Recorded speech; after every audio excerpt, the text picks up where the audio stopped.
കംഫർട്ടിന്റെ പുതിയൊരു ക്ലാസ്സിലേക്ക് എല്ലാവർക്കും സ്വാഗതം. ഇന്ത്യൻ കോൺസ്റ്റിറ്റ്യൂഷൻ PSC പരീക്ഷകളിലെ സ്ഥിരം ക്വസ്റ്റ്യൻ ആണ്. ക്വസ്റ്റ്യൻസ് പ്രീവിയസ് ക്വസ്റ്റ്യൻസും അതുപോലെ തന്നെ SCERT NCERT ചാപ്റ്റേഴ്സ് നമ്മൾ ഇമ്പോർട്ടൻ്റ് ആയിട്ടും നോക്കേണ്ടതുമാണ്. എന്തെന്നാൽ അതാണ് നമ്മുടെ എക്സാംസിൽ എപ്പോഴും റിപ്പീറ്റ് ചെയ്യുന്ന ഒരു ഏരിയ. അപ്പോൾ നമുക്ക് പെട്ടെന്ന് തന്നെ നമ്മുടെ SCERT ഭാഗങ്ങളിലേക്ക് പോവാം. വർഷങ്ങൾക്ക് മുമ്പ് നാം വിധിയുമായി ഒരു കൂടിക്കാഴ്ച നടത്തി. ആ പ്രതിജ്ഞ പൂർണ്ണമല്ലെങ്കിലും സുപ്രധാനമായി തന്നെ നമ്മൾ നിറവേറ്റിയ സമയമായിരിക്കുന്നു. ഇന്ന് പാതിരാമണി മുഴങ്ങുമ്പോൾ ഇന്ത്യ ഉണർന്നെഴുന്നേൽക്കും പുതുജീവിതത്തിലേക്കും സ്വാതന്ത്ര്യത്തിലേക്കും. സ്വാതന്ത്ര്യപുരരിയിൽ പ്രധാനമന്ത്രി ജവഹർലാൽ നെഹ്റു രാഷ്ട്രത്തെ അഭിസംബോധന ചെയ്ത് നടത്തിയ പ്രസംഗത്തിലെ ഒരു ഭാഗമാണ് മുകളിൽ നൽകിയത്.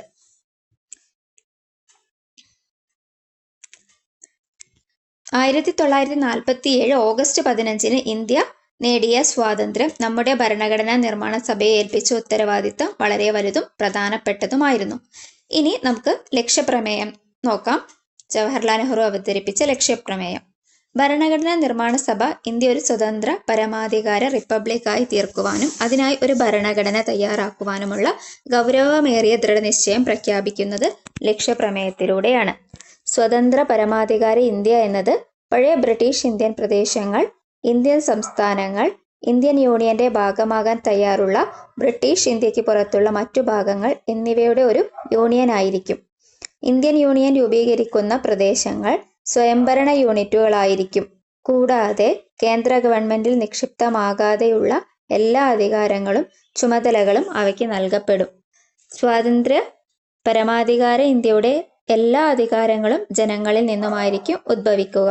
ഇന്ത്യയിലെ എല്ലാ ജനങ്ങൾക്കും സാമൂഹികവും സാമ്പത്തികവും രാഷ്ട്രീയവുമായ നീതിയും പദവി സമത്വവും അവസര സമത്വവും നിയമത്തിനു മുമ്പിലുള്ള സമത്വവും കൂടാതെ നിയമത്തിനു പൊതു ധാർമ്മികതയ്ക്കും വിധേയമായുള്ള സംസാരം, ആവിഷ്കാരം, വിശ്വാസം, ആരാധന, തൊഴിൽ, സംഘടനയും പ്രവർത്തനവും എന്നീ മൗലിക സ്വാതന്ത്ര്യവും ഉറപ്പാക്കുകയും സംരക്ഷിക്കുകയും ചെയ്യും. ഇതാണ് നമ്മുടെ ലക്ഷ്യപ്രമേയം നെഹ്റു അവതരിപ്പിച്ചത്.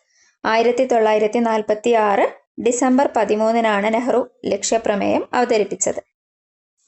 ഓക്കെ, ഇത്രയും കാര്യങ്ങൾ നമ്മൾ നോട്ട് ചെയ്ത് വെക്കേണ്ടതാണ്. ഇനി ഭാരതത്തിന്റെ ഭരണഘടനയെക്കുറിച്ച് ഉള്ള ഭാഗമാണ്. അതിൽ ആമുഖത്തെ നമുക്ക് കാണാം.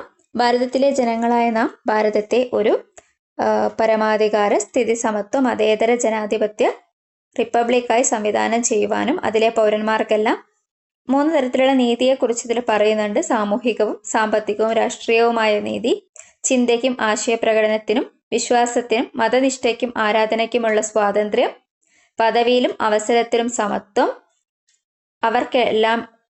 അവർക്കെല്ലാം ഇടയിൽ വ്യക്തിയുടെ അന്തസ്സും രാഷ്ട്രത്തിന്റെ ഐക്യവും അഖണ്ഡതയും ഉറപ്പുവരുത്തിക്കൊണ്ടുള്ള സാഹോദര്യം.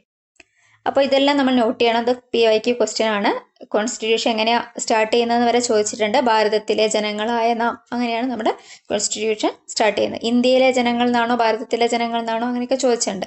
അപ്പോൾ ഇത് നോട്ട് ചെയ്യുക. ഭാരതത്തിലെ ജനങ്ങളായ നാം എന്ന് പറഞ്ഞുകൊണ്ട് സ്റ്റാർട്ട് ചെയ്യുന്നു. പിന്നെ പരമാധികാര സ്ഥിതി സമത്വ മതേതരത്വ ജനാധിപത്യ റിപ്പബ്ലിക് എന്നതാണ് അതിൻ്റെ ഓർഡർ എന്ന് ഓർത്ത് വെക്കണേ. നോക്കാം അടുത്തത്. നമ്മുടെ ഭരണഘടനയിൽ ഉള്ള ഒരേ ഒരു ഡേറ്റ് 1949 നവംബർ 26 എന്നുള്ള ആ ഡേറ്റ് ആണുള്ളത് കോൺസ്റ്റിറ്റ്യൂഷന്റെ ആമുഖത്തിലുള്ള ഡേറ്റ്. ഇതിനാൽ ഈ ഭരണഘടനയെ സ്വീകരിക്കുകയും നിയമമാക്കുകയും നമുക്ക് തന്നെ പ്രദാനം ചെയ്യുകയും ചെയ്യുന്നു. ഇങ്ങനെയാണ് ആമുഖം പറയുന്നത്. നമ്മുടെ ഭരണഘടനയുടെ സവിശേഷതകൾ നമുക്ക് നോക്കാം. ഓക്കെ, 1949 നവംബർ 26 നമ്മുടെ ഭരണഘടനയെ അംഗീകരിക്കുന്നത് അല്ലേ? അപ്പോൾ അതിനു വേണ്ടിയിട്ട് ക്യാബിനറ്റ് മിഷന്റെ നിർദ്ദേശാനുസരണം 1946 ഡിസംബർ 6 ഭരണഘടനാ നിർമ്മാണ സമിതി രൂപീകരിക്കപ്പെട്ടത്. എന്നാൽ അവരുടെ ഫസ്റ്റ് മീറ്റിംഗ് 1946 ഡിസംബർ 9 2 വർഷവും 11 മാസവും 17 വർഷവും നീണ്ടു നിന്നിട്ടാണ് നമ്മുടെ കോൺസ്റ്റിറ്റ്യൂഷൻ രൂപീകരിച്ചത്.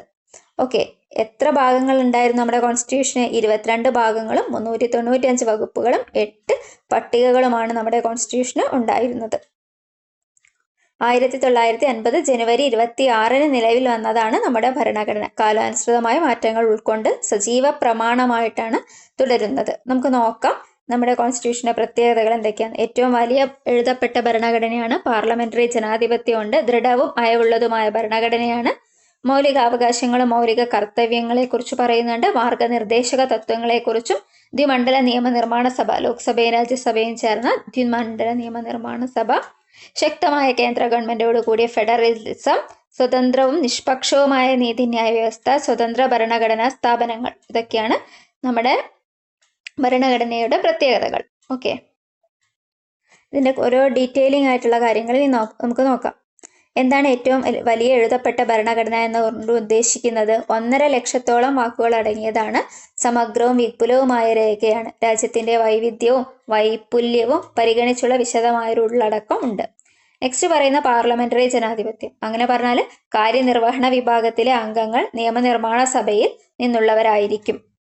നിയമനിർമ്മാണ വിഭാഗം കാര്യനിർവഹണ വിഭാഗത്തെ നിയന്ത്രിക്കുകയും ചെയ്യുന്നു.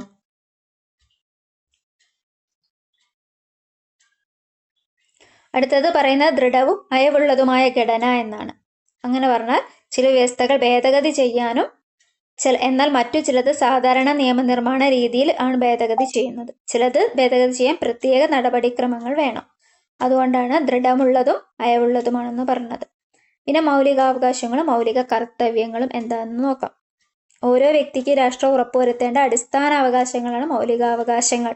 പൗരർ രാഷ്ട്രത്തോടും സമൂഹത്തോടും പാലിക്കേണ്ട ഉത്തരവാദിത്തം. നമ്മളെല്ലാവരും രാഷ്ട്രത്തിനോടും നമ്മുടെ സമൂഹത്തിനോടും പാലിക്കേണ്ട ഉത്തരവാദിത്തങ്ങളെയാണ് നമ്മൾ മൗലിക കർത്തവ്യങ്ങൾ എന്ന് പറഞ്ഞ് ഉദ്ദേശിക്കുന്നത്. ഇനി മാർഗനിർദ്ദേശക തത്വങ്ങളാണ്.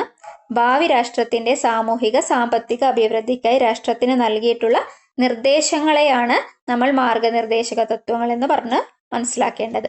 ദ്വിമണ്ഡല നിർമ്മാണ സഭ നമ്മൾ നേരത്തെ പറഞ്ഞു അല്ലെ, മൊത്തം ജനത്തെയും പ്രതിനിധീകരിക്കുന്ന ലോക്സഭ നിയമനിർമ്മാണത്തിൽ രണ്ടാമതൊരു ചിന്തയ്ക്കായി സംസ്ഥാനങ്ങളെ പ്രതിനിധീകരിക്കുന്ന ഉപരിസഭ അഥവാ രാജ്യസഭ എന്നിങ്ങനെ 2 സഭകളാണ് ഉള്ളത്.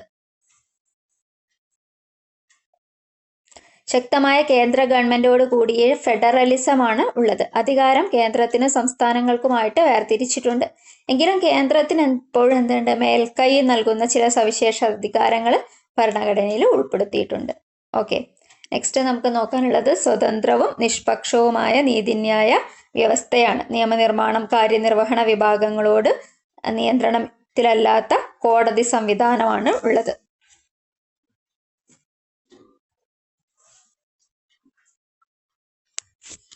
സ്വതന്ത്ര ഭരണഘടനാ സ്ഥാപനങ്ങളുണ്ട്. ജനാധിപത്യ വ്യവസ്ഥ വിപുലവും അർത്ഥപൂർണവുമാക്കുന്നതിന് സ്വതന്ത്ര സ്വഭാവമുള്ള ഭരണഘടനാ സ്ഥാപനങ്ങൾ. ഭരണഘടനയുടെ അടിസ്ഥാനത്തിൽ അധികാരം 2 തലങ്ങളിലേക്കാണ് വിഭജിക്കപ്പെടുന്ന ഭരണ സംവിധാനമാണ് ഫെഡറലിസം. കേന്ദ്ര ഗവൺമെന്റിനും സംസ്ഥാന ഗവൺമെന്റിനും അധികാരം പങ്കിടുന്ന ഭരണ ക്രമീകരണമാണിത്. ഫെഡറലിസത്തിന്റെ അടിസ്ഥാന സവിശേഷതയായി കണക്കാക്കുന്നത് എഴുതപ്പെട്ട ദൃഢമായ ഭരണഘടന, അധികാര വിഭജനം, സ്വതന്ത്രമായ നീതിന്യായ വ്യവസ്ഥയാണ്. ഇനി നമുക്ക് ഭാഗം 1 എന്താ പറയുന്നത് നോക്കാം. യൂണിയനും അതിന്റെ ഭൂപ്രദേശങ്ങളുമാണ്. ഭാഗം 1 ആർട്ടിക്കിൾ 1 ഇന്ത്യ അതായത് ഭാരതം സംസ്ഥാനങ്ങളുടെ ഒരു യൂണിയൻ ആയിരിക്കണം എന്നതാണ് പറയുന്നത്.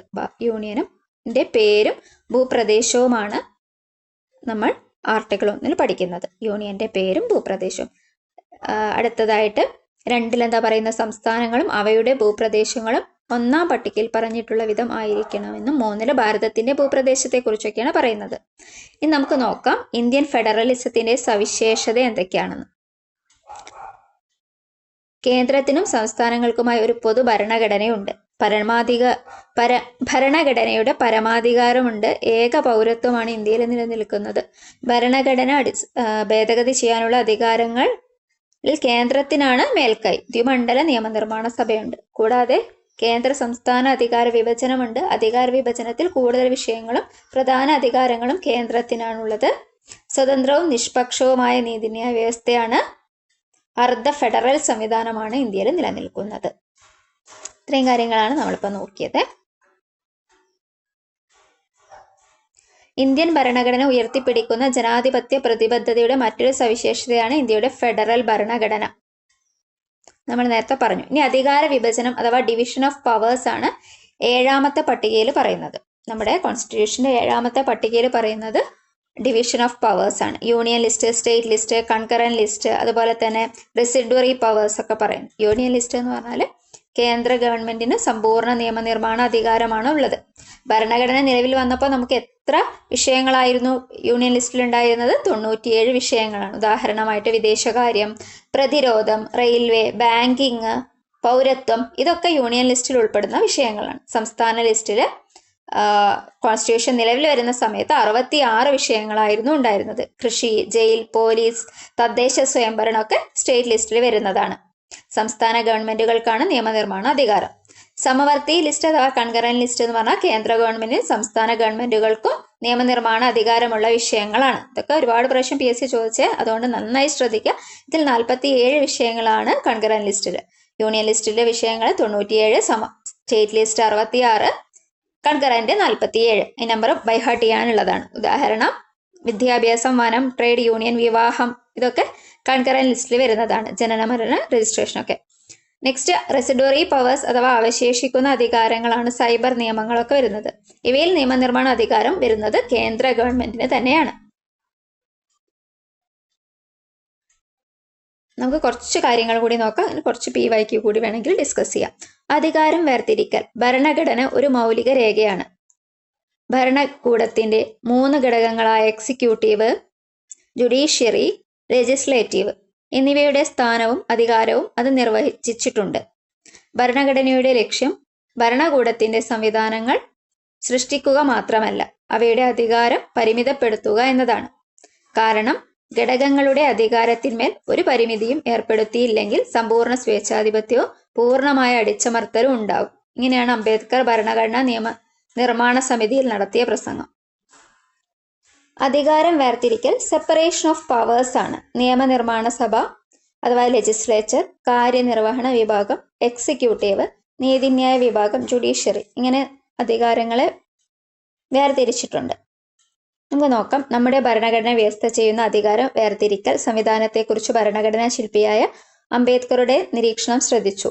ഇന്ത്യൻ ഭരണ സംവിധാനത്തിൽ അധികാരം നിയമനിർമ്മാണ സഭ, കാര്യനിർവഹണ വിഭാഗം, നീതിന്യായ വിഭാഗം ഇവയിൽ ഏതെങ്കിലും ഒന്നിൽ കേന്ദ്രീകരിക്കുന്നത് തടയുന്നതിനും ജനാധിപത്യത്തെ പിന്തള്ളി ഏകാധിപത്യം കടന്നു വരാതിരിക്കാനും ഭരണഘടന ശ്രദ്ധിച്ചിട്ടുണ്ട്. ഈ ചർച്ചയിൽ നിന്നാണ് പാർലമെന്ററി ഭരണ സംവിധാനവും ഫെഡറൽ ഘടനയും ഉരുത്തിരിഞ്ഞത്. നമുക്ക് ലെജിസ്ലേച്ചറിനെ കുറിച്ച് പഠിക്കാം. നിയമനിർമ്മാണ സഭ. ഇന്ത്യയുടെ നിയമനിർമ്മാണ സഭയുടെ പേര് പാർലമെന്റ് എന്നാണ്. നിയമങ്ങൾ നിർമ്മിക്കുന്നത് പാർലമെന്റിലാണ്. രാജ്യത്തിന് ആവശ്യമായ നിയമങ്ങൾ നിർമ്മിക്കുക എന്നതാണ് പാർലമെന്റിന്റെ പ്രാഥമികമായ ധർമ്മം. വിവിധങ്ങളായ ജനാഭിലാഷങ്ങളെ മുൻനിർത്തിയും കാലാനുസൃതമായ പരിവർത്തനങ്ങളെ സാധ്യമാക്കുന്നതിനും പുതിയ ലക്ഷ്യങ്ങൾ സാക്ഷാത്കരിക്കാനും വേണ്ടി നിയമങ്ങൾ നിർമ്മിക്കാറുണ്ട്. ലോക്സഭ, രാജ്യസഭ എന്നീ 2 സഭകൾ ഉള്ള ഇന്ത്യയുടെ പാർലമെന്റ് ഒരു ദ്വിമണ്ഡല നിയമനിർമ്മാണ സഭയാണ്. വലിപ്പവും വൈവിധ്യവുമുള്ള രാജ്യങ്ങൾ സാധാരണയായി അവയുടെ ദേശീയ നിയമനിർമ്മാണത്തിൽ 2 സഭകൾ സ്ഥാപിക്കാറുണ്ട്. രാജ്യത്തെ എല്ലാ വൈവിധ്യങ്ങളെയും ജനങ്ങളെയും പ്രദേശങ്ങളെയും പ്രതിനിധാനം ചെയ്യുന്നതിന് ഇത് സഹായകമാണ്. കൂടാതെ ജനാധിപത്യപരമായ ചർച്ചകളും സംവാദങ്ങളും സാധ്യമാക്കുന്നതിൽ ദ്വിമണ്ഡല നിയമനിർമ്മാണ സഭകൾ പ്രധാന പങ്ക് വഹിക്കുന്നു. സംസ്ഥാനങ്ങളിൽ നിയമനിർമ്മാണം നടത്തുന്നത് സംസ്ഥാന നിയമനിർമ്മാണ സഭകളാണ്. നിയമനിർമ്മാണ സഭയുടെ ചുമതലകൾ ഏതെല്ലാമാണെന്ന് പരിചയപ്പെടാം നമുക്ക്. പാർലമെന്റിന്റെ പ്രധാന ചുമതല എന്തൊക്കെയാണ്? നിയമനിർമ്മാണം, പൊതുഖജനാവിന്റെ സംരക്ഷകനായി പ്രവർത്തിക്കുക, രാഷ്ട്രപതി ഉപരാഷ്ട്രപതി തെരഞ്ഞെടുപ്പുകളിൽ പങ്കാളികളാവുക, കൂടാതെ എക്സിക്യൂട്ടീവിനെ നിയന്ത്രിക്കുക, ഇംപീച്ച്മെന്റ് നടപടിക്രമങ്ങളിൽ ജുഡീഷ്യൽ അധികാരിയായി പ്രവർത്തിക്കുക, ഭരണഘടനാ ഭേദഗതി പരിഗണിക്കലും അംഗീകരിക്കലുമാണ്. നെക്സ്റ്റ് നമുക്ക് പഠിക്കാനുള്ളത് ലോക്സഭയെ കുറിച്ചിട്ടാണ്. ഇതൊക്കെ എന്തായാലും ബൈഹാർട്ട് ചെയ്യേണ്ട ഫാക്ട്സ് ആണ്. പാർലമെന്റിന്റെ അധോ മണ്ഡലമാണ് ലോക്സഭ. ഭൂരിപക്ഷ സമ്പ്രദായ പ്രകാരം ജനങ്ങൾ നേരിട്ടാണ് ലോക്സഭാംഗങ്ങളെ തിരഞ്ഞെടുക്കുന്നത്. 25 വയസ്സ് പൂർത്തിയായ ഇന്ത്യൻ പൗരന്മാർക്ക് ലോക്സഭയിൽ മത്സരിക്കാൻ യോഗ്യതയുണ്ട്. ഏജ് നോക്കണേ. ലോക്സഭയിൽ മത്സരിക്കാനുള്ള ഏജ് 25. ലോക്സഭയുടെ കാലാവധി 5 വർഷമാണ്. ലോക്സഭയുടെ പരമാവധി അംഗബലം എത്രയാണ്? 550 ആണ്. എന്നാൽ നിലവിൽ 543 തിരഞ്ഞെടുക്കപ്പെട്ട അംഗങ്ങളുണ്ട്. ലോക്സഭയിലെ ഭൂരിപക്ഷത്തിന്റെ അടിസ്ഥാനത്തിലാണ് സർക്കാരുകളുടെ രൂപീകരണവും നിലനിൽപ്പും സാധ്യമാകുന്നത്. ഒരു പാർട്ടിക്കോ സഖ്യത്തിനോ സർക്കാർ രൂപീകരിക്കാൻ കഴിയാത്ത സാഹചര്യത്തിലോ ഭരിക്കുന്ന പാർട്ടിക്കോ സഖ്യത്തിനോ ഭൂരിപക്ഷം നഷ്ടപ്പെടുന്ന സാഹചര്യത്തിലോ രാജ്യം പൊതു തെരഞ്ഞെടുപ്പിലേക്ക് പോകുന്നതാണ്. ലോക്സഭയുടെ അധ്യക്ഷനാരാണ്? സ്പീക്കറാണ്. ധനപരമായ വിഷയങ്ങളിൽ ലോക്സഭയ്ക്ക് രാജ്യസഭയേക്കാൾ കൂടുതൽ അധികാരമുണ്ട്. ധനബില്ലും അവിശ്വാസ ബില്ലും അവതരിപ്പിക്കുന്നത് എവിടെയാണ്? ലോക്സഭയിലാണ്. നമുക്ക് കോൺസ്റ്റിറ്റ്യൂഷന്റെ കുറച്ച് ക്വസ്റ്റ്യൻസ് കൂടി നോക്കാം. 1950 ജനുവരി 24 ഭരണഘടനാ നിർമ്മാണ സഭ ജനഗണമനയുടെ ഏത് ഭാഷയിലുള്ള പതിപ്പിനാണ് അംഗീകാരം നൽകിയത്? ഹിന്ദി. ഇന്ത്യയുടെ ദേശീയ ഗീതം വന്ദേമാതരമാണ്. ദേശീയ മനുഷ്യാവകാശ നിയമം പാർലമെന്റ് പാസാക്കിയത് 1993 താഴെ കൊടുത്തിരിക്കുന്നവയിൽ മതേതരത്വം എന്നതുകൊണ്ട് അർത്ഥമാക്കുന്നത് എന്താണ്? ഇന്ത്യക്കൊരു ഔദ്യോഗിക മതമില്ല എന്നതാണ് മതേതരത്വം എന്നതുകൊണ്ട് അർത്ഥമാക്കുന്നത്.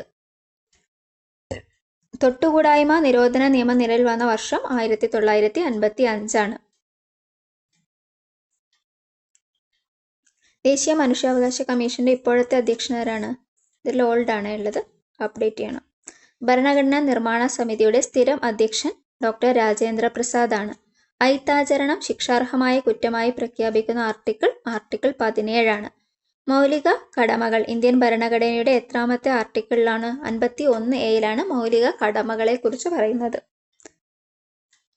കേരളത്തിലെ ഇപ്പോഴത്തെ മുഖ്യ വിവരാവകാശ കമ്മീഷണർ ആരാണ്? അതും അപ്ഡേറ്റ് ചെയ്യേണ്ടതാണ് വിവരങ്ങൾ. ജനങ്ങളുടെ മൗലികാവകാശങ്ങളുടെ സംരക്ഷകൻ ആരാണ്? സുപ്രീം കോടതിയാണ്. ഇന്ത്യയുടെ ദേശീയ ഗാനമായ ജനഗണമന ആലപിക്കാൻ എടുക്കുന്ന സമയം 52 സെക്കൻഡാണ്.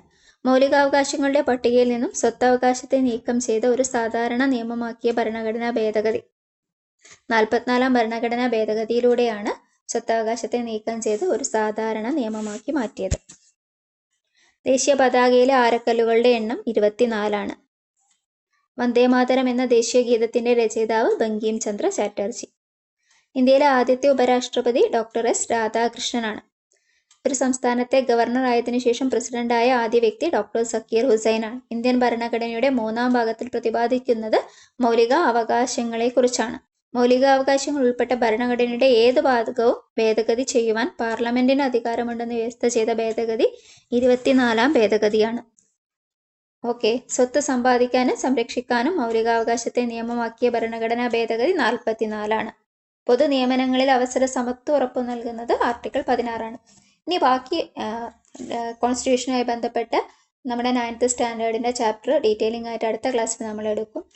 ബാക്കി PYQ ഡിസ്കഷനും അപ്പോൾ ഉണ്ടാവും. എല്ലാവർക്കും ക്ലാസ് ഇഷ്ടപ്പെട്ടാൽ ലൈക്ക് ചെയ്യണം, ഷെയർ ചെയ്ത് കൊടുക്കണം നിങ്ങളെ ഫ്രണ്ട്സിനൊക്കെ.